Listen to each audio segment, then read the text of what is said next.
बिस्मिल्लाहिर्रहमानिर्रहीम। बीवियों में बराबरी करने का बयान। मसला 1। कई बीवियाँ हो तो सब में इंसाफ करने का हुक्म। जिसकी कई बीवियाँ हो तो मर्द पर वाजिब है कि सबको बराबर रखे। जितना एक औरत को दिया है दूसरी भी उतने की दावेदार हो सकती हैं, चाहे दोनों कुंवारी हो या दोनों बियाई हो, यानी शादीशुदा हो, या एक तो कुंवारी हो और दूसरी बिया लाया, यानी बेवा से निकाह कर लिया। सब का एक हुक्म है। अगर एक के पास एक रात रहा तो दूसरी के पास भी एक रात रहे।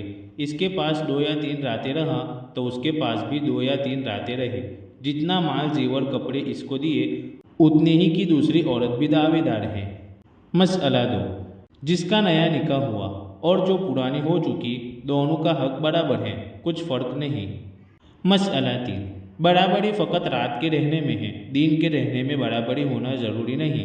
अगर दिन में एक के पास ज़्यादा रहा और दूसरी के पास कम रहा तो कुछ हरज नहीं, और रात में बराबरी वाजिब है। अगर एक के पास मगरिब के बाद ही आ गया और दूसरी के पास इशा के बाद आया तो गुनाह हुआ। अलबत्ता जो शख्स रात को नौकरी में लगा रहता हो और दिन को घर में रहता हो, जैसे चौकीदार, पहरेदार, उसके लिए दिन को बराबरी का हुक्म है।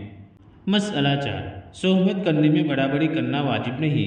अगर इसकी बारी में सोहबत की है तो दूसरी की बारी में भी करे, ये ज़रूरी नहीं। मसला 5।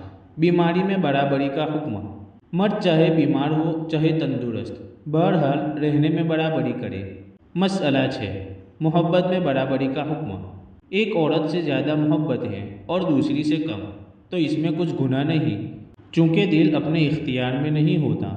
मसला 7। सफ़र में बराबरी का हुक्म। सफ़र में जाते वक्त बराबरी वाजिब नहीं, जिसको जी चाहे साथ ले जाए, और बेहतर ये है कि नाम निकाल ले, जिसका नाम निकले उसको ले जाए ताकि कोई अपने जी में नाखुश न हो।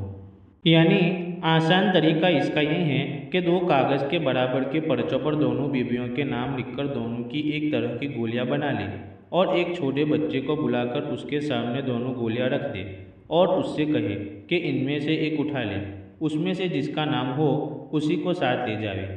यह जो तरीका सबकी रजामंदी से तजवीज़ किया जावे।